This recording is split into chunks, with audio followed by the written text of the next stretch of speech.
Сәлем баршаңызға достар, сіздермен бүгін морковный торт жасайтын боламыз, яғни сәбізді торт. Дәмі өте ерекше болып шығатын торттардың бірі.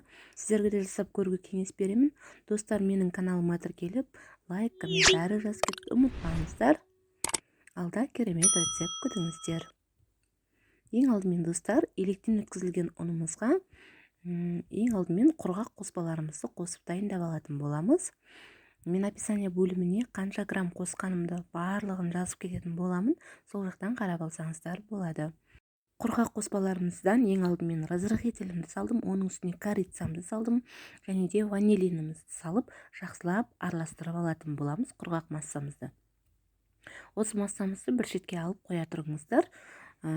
Енді кезекте бізде осы 4 дана жұмыртқамыздың үстіне 150 грамм қантымызды салып, жақсылап аппақ болғанша көпіртіп алатын боламыз.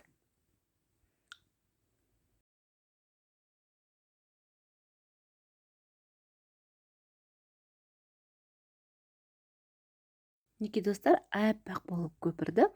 Дәл осылай жасасаңыздар жеткілікті. Енді кезекте үстіне сұйық майымызды құятын боламыз. Мұнда менде 50 грамм сұйық май құйып, мұны да кішкене жақсылап араластырып алыңыздар. Енді кезекте үстіне жаңағы құрғақ массамызды 2 бөлікке бөліп, сала отырып, жақсылап араластырыңыздар.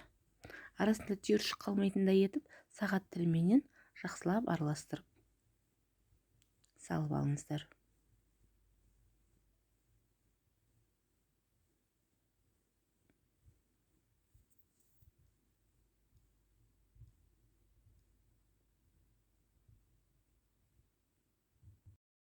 Енді кезекте қыздар, дәл осылай екінші бөлігінде салып алыңыздар.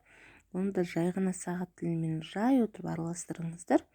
Енді кезекте қыздар, үстіне майда үккіштің көзінен өткізілген сәбізімізді салып аламыз. Мұнда менде 150 грамм, яғни орталау көлеміндегі сәбіздің біреуі жеткілікті. Оны да жақсылап араластырамыз қамырымызбен. Арасында араласпай қалған жер болмауы қажет, бір келкі болып араласуы қажет.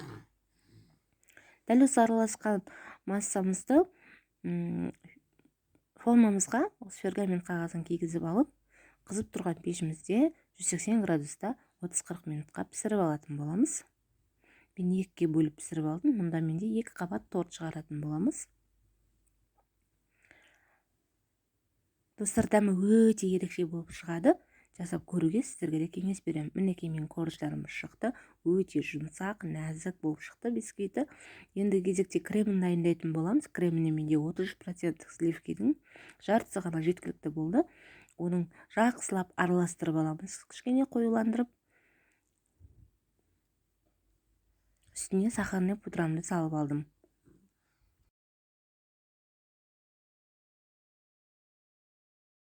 Сахарный пудрамызды салып та жақсылап араластырып алыңыздар. Кішкене қоюлана бастағаннан кейін үстіне творожный сырымызды салатын боламыз. Мінекей достар, менде кішкене қоюланды. Үстіне 2 ас қасықтай творожный сыр салатын боламыз. Оны да кішкене жақсылап араластырып алып, кремдеріңізді жақсылап араластырып алыңыздар. Мінекей достар, менде кремім дайын. Дәл осы кремді осы креммен дәмді болып шығады. Жаңағы шыққан корждарымыздың үстіне осы кремдерімізді жағып шығатын боламыз. Мен ең алдымен бір коржымды салып алдым. Екінші коржымызды да үстіне қойып, дәл осылай кремімізді жағып, орналастырып, холодильникке 1 сағатқа, ең болмағанда 2 сағатқа қойып қойыңыздар. Крем өзіне сіңіп, дәмі өте ерекше болып шығады. Достар, менің каналыма тіркелуді ұмытпаңыздар. Алда өте керемет дәмді рецептермен бөлісіп отыратын боламын. Канал ұнаған болса, менің каналыма тіркеліп, лайк, комментарий жазып кетуді ұмытпаңыздар. Мінекей достар, мен тортым дайын. Сіздер де жасап көріңіздер. Бізге ас болсын, сау болыңыздар.